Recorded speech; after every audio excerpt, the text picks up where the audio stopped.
Welcome to a new episode of the Nameless podcast. So far, we've two grumpy old West Cumbrians given their interpretation of the strange death of mankind and the decline of the West. Um, so, I've been discussing things, topics to discuss today, and I think David, the overall consensus is we discuss what we're discussing today. Gary Lineker and the whole freedom of speech thing. So initially, my thoughts, I'll just throw them out there. They're fairly brief. Obviously, couldn't give a fuck about Gary Lineker, could I? Just a fucking telly guy, and he's a footballer. Like, but that Gary Lineker isn't the point, is he? Like, I would never be having a discussion about Gary Lineker. But the whole point is the freedom of speech thing, isn't it? And just, well, there's a couple of things, isn't it? For starters, the whole thing shows, doesn't it, how biased the BBC are. Yeah, so it just shows an enormous bias. And it makes you think about all the things that we've been told for the past 3 or 4 years. The things that if you talk about, you get censored and that. Won't be censored for this. But think about all the things we've been told in the past 3 or 4 years. And I think there's Gary Lineker just showing a bit of opinion that disagrees with the government. And all of a sudden the BBC have come down and like it's on the fucking bricks, haven't they? I bet if his opinion had been a different one, if his opinion had been more supportive of the government, I don't think the BBC would have been as asked. But also, like I said, the thing is, it's the freedom of speech point, isn't it? Here, especially on his own social media, he should be able to air his own thoughts. I worked in school, and one of the things that fucked me off was that the sense of what you see on social media. You've got to like toe the party line when you work for the council and you work for anybody like that. It's one of the things that I like about not working for them, because I'm doing the fuck I like and I can say what the fuck I like and no one can say anything otherwise. But so I hate censorship. And I just think once you start censoring things and it ties in with this thing, they've clamped down massively on protests, haven't they? Mm. Yeah. So that clamping down on protests, clamping down on freedom of speech, it just starts to feel like a totalitarian regime, doesn't it? It's like you're just being fucking. You can't think anything or you can't say that you think anything other than what we tell you to say and think. It feels very much like that, doesn't it? Yeah, well, we touched on it last week, didn't we? It's the frog in the slowly boiling pan of water. As far as that Gary Lineker thing goes, I mean, it was. I think it was all a distraction. To be perfectly honest, I mean, I think he's a fucking That drip, was honestly that was my last point that I was going to get to. right? Action thing.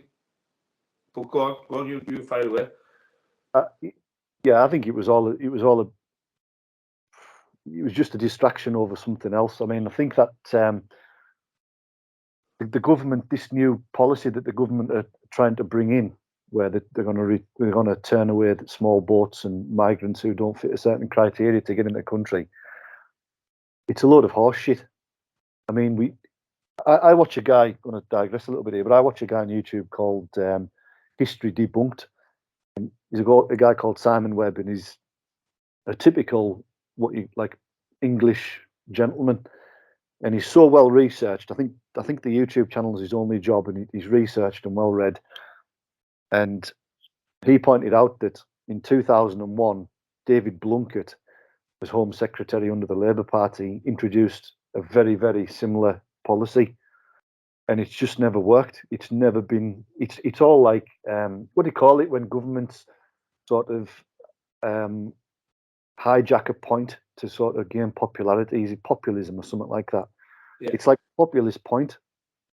They realised that the English public are getting sick to the back teeth of Yeah. having a life drained out of them for all this supposed uh, migrants who are fleeing war torn countries and all this, that, and the other, when quite evidently it's not migrants fleeing war torn countries, when it's Albanians coming from another EU country just set up to sort of malinger and carry out illegal activities.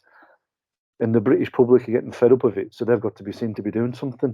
But it's like what Marcus Aurelius said thousands of years ago: waste no time trying to telling people what a good man should be, just be one.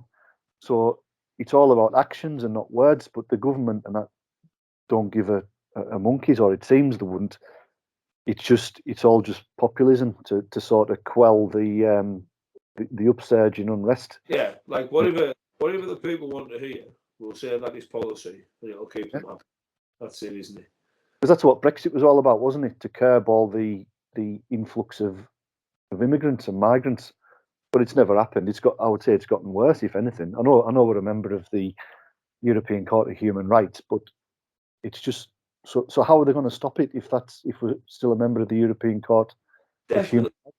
When you say it's got worse, you definitely think when you look at the press over the years since Brexit, you'll definitely get the gist that it got worse since then. Yeah. But, and again, being devil's advocate, that is maybe just, again, it's maybe, a lot of it's maybe propaganda through the press and that. Do you know what I mean? That's one of my things, like, because I know, like, and I am neither for nor against. I sit on the fence, mate, because, like, I'm a bleeding heart when it comes to kids and things like that. So, like, I'm funny about it. If you're talking about truckloads of Albanians, and I obviously want things like that stopped. But it's very hard drawing a line, isn't it?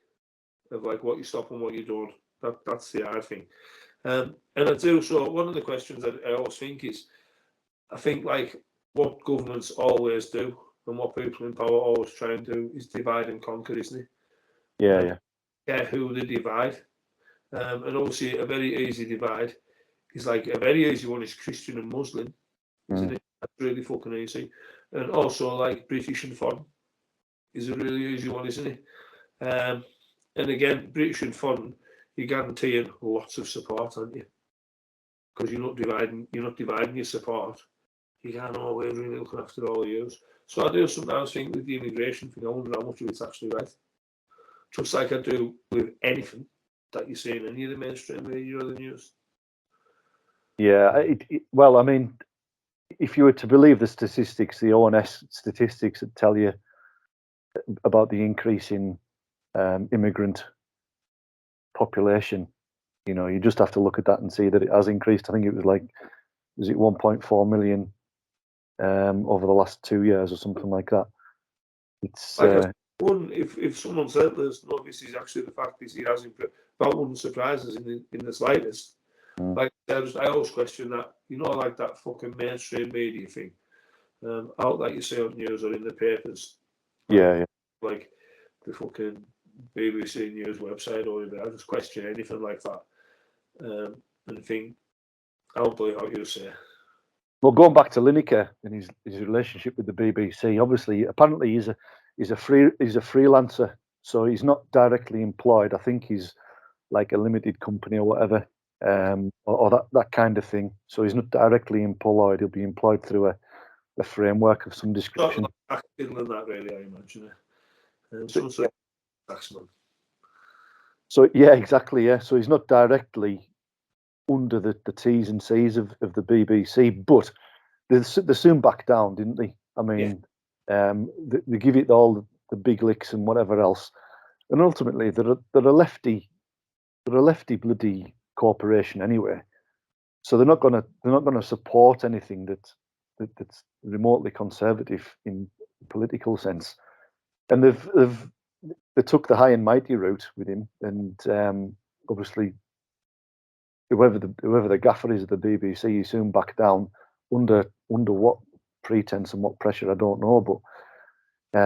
But to talk about freedom of speech, it's a difficult one, especially on social media, because me where I work, I'll have to be careful what I say. I can't just put my thoughts out in there, blatantly. Of course, everybody's got a responsibility, and you know yourself that you're crossing a line. There's a certain etiquette and way to behave, either on the social platforms or in public. So you understand that straight away. You can't just go around. It's like that thing where people use honesty as a get out of jail card for everything they say. I was just being honest. Well, that doesn't give you the right to sort of go around being a complete prick, does it? No, it definitely doesn't. Definitely doesn't. you've got to. There's got to be some form of checks and bounds. There's got to be some order. You can't just have chaos, because otherwise, well, nothing gets regulated. You can do whatever you want. So there's got to be some kind of police. And I think, like, if you're inciting, inciting hateful things, if you're doing things like that have got to be clamped down on, haven't they? Do you know what I mean? Anything that is, if you're preaching anything horrible, if you're preaching anything that's like harmful to people, and that needs to clamp down on, doesn't it? But outside of things like that, I don't think there's much that should be clamped down on, really. As long as it isn't harmful, I think you should be able to see to a benefit. But again, who decides what's harmful and what's not? What's the line? Yeah. If it's only words, why are words harmful? Why are words violent? You know, in Scotland, didn't they introduce the harm bill? And I'm gonna butcher this, like I don't know much about it, but I believe that, to sort of paraphrase, there was an episode where if you were sat down at your dinner table with your family and say, I don't know, say you were bisexual, gay, or whatever, and somebody said something disparaging to you, your own family, you could actually report them and get them arrested for hate speech and prosecute them if you were that way inclined. Is that right? It's berserk, isn't it? I mean, I think that's absolutely mental. So, how far does that impede on freedom of speech? I mean, what's your thoughts on it, Dave? How far do you think it should be allowed to go? What, freedom of speech? Yeah. Well, like I say, I think if you're not sort of inciting any sort of, like, if you're inciting sort of people to get to hurt other people and things like that, obviously things like that have got to be stopped. But really, it's like, I think, like, my worry is with all this, with the freedom of speech thing, and it goes with that, them trying to knock protest on the head, doesn't it? Like, because they have to stop protest, aren't they? And so they're going to, eventually, the freedom of speech thing, basically, it's going to be that if you speak out against the government, it's going to be knocked on the head, isn't it? It's going to be like Korea, or like we told North Korea this, because again, I doubt everything, mate. Just like we told North Korea and China, if you speak out against the government, you'll be shut down, and there'll probably be some sort of fucking penalty as well, won't there? That won't suit us on this very well, really. To be honest, because we're not going to be. I haven't got a lot of love for the government. I don't think you have. So, like I said, that's my concerns with it. I'm not. Do you know what? I don't understand the ins and outs of it all enough to sort of debate where freedom of speech should or shouldn't, where the line should or should not be drawn. Like I said, to me, if it's openly like hateful and that, it should be stopped.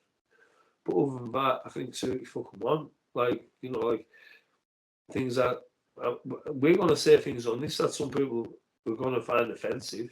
Maybe not today, but over the course of the next few days, we'll definitely say things that will offend some people. Maybe some people found me referring to them people as deviants on the last video as offensive. Give a fuck, would we?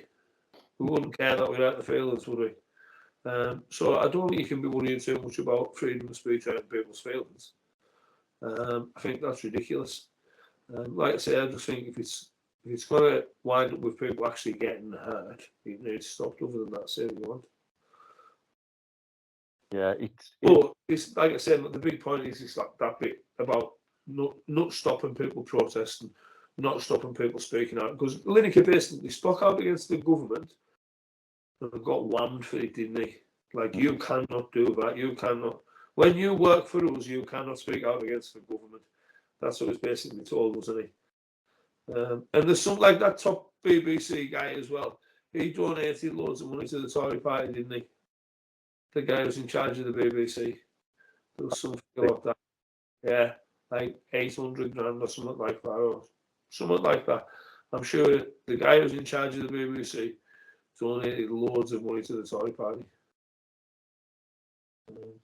So he's obviously a massive Tory sympathiser. I mean, it comes down to the platform that he used as well, Twitter. That's been well known in the past to either what do they call, like, censor, but not in an explicit way. I think they call it shadow banning, where they change the algorithm of certain political posts. So people don't see it. and anything that's either pro anything on the right wing, falls down the cracks. Whereas anything remotely left wing is boosted, and because it's quite a liberal platform, gets preferential treatment. And obviously you see that. I think there's loads of stories in America where that's happened with the Russian collusion stories and things like that. So it's like, well, freedom of speech exists, but it doesn't exist equally for everybody, does it? It's like your point of view's got to fit the narrative. So essentially, there's no such thing as freedom of speech, is there? Because it's not equal. So some opinions are more equal than others, type thing. And that's that book. I don't know if you can see it. That's that book, by the way, I was going on about. We have been harmonised. Oh yeah. It's worth a read. It's quite interesting, but it goes into all the detail that we've been talking about there, in what happens in China with their internet, which is government owned. And it said there was a period of time where they could reach the outside internet, so people were doing it and seeing what was really happening in the outside world, and like people were shocked, and protests started, and that was when the government had to start clamping down, like with martial law and shit like that. And just think, people protest that in China, and yet when gas prices and that went through the roof in this country, and people were being ruined, no one even made any effort. Nobody protested any of that. In China, a country where they'll hammer you and lock you up and throw away the key, nobody protested. Now, to be fair, the government are passing them laws about protests now. It doesn't fucking matter, because nobody would protest out in this country, would they? The only people that protest are the BLM and the left wing liberal lot who want to drag down the statues. Yeah, they are, but nobody protests about anything meaningful. Nobody protests against the government or anything like that. I can't get over it. I honestly thought this winter there'd be protests with people who just over gas bills and that, because I honestly think the government could do something about it, and I think they just choose not to, because they're fucking greedy wankers. They're all in amongst it together. All them super rich people. Oh, and that's a very fucking simple working class lads way of saying it, isn't it? But it's right, isn't it? They're all fucking lying in each other's pockets, and the poor man is suffering. And I can't believe that people don't stand up against it. Russell Brand summed it up perfectly. He said, how come in the time of a pandemic, in the time of war, and in the time of an energy crisis, all those three industries, people are becoming billionaires. Now, if that's not an incentive for them people to constantly pursue them sort of circumstances, in an energy crisis, what is? We're just constantly in one after the other. That's how corrupt it is. Well, do you know what? The government have just made that statement. I think it was Rishi Sunak, I'm sure, earlier on the radio, and it was like the next decade will be defined by, and I can't remember what it was, but it was something like suffering or misery or something like that, because of Russia and China's aggression towards Ukraine and Taiwan. I refuse to believe that that's got that big of an impact on us. I refuse to believe that China bothering with Taiwan on the other side of the world has got a massive impact on us, or that it should have. But we're told it will have, and again, working class people will suffer, as always. That'll be a good topic for another episode, Dave. Won't it just? The corruption of Ukraine. Yeah, definitely. I think. Have you got else to mention, mate, in terms of freedom of speech or not? No, the only thing I've got to mention is, before I forget, without sounding like an absolute wanker, if you like it, people, please do like and subscribe. There's no point in us sitting here talking shit for ages if nobody's going to watch it. So we do need to get a bit of feedback. Like and subscribe, share it with people if you like it. If not, fuck you. Yeah, and I just want to say, if people want to hear a bit more of a cogent version of what we're discussing, have a look for Neil Oliver. Did you see Neil Oliver's latest podcast with George Galloway? I haven't seen it, but I've seen it. I haven't watched it yet. That's a good one. George Galloway is obviously he's a socialist, isn't he? But Yeah. He's a great fella, I think, George Galloway. Andrew Lawrence, he's got another topical podcast. And that History Debunked, Simon Webb. I recommend him, Dave. They're only short podcasts, History Debunked, 5 or 6 minutes, but he's pretty good. So yeah, so we went off on a bit of a tangent there, didn't we? We didn't really get to the bottom of freedom of speech, but we'll just keep them short and sweet.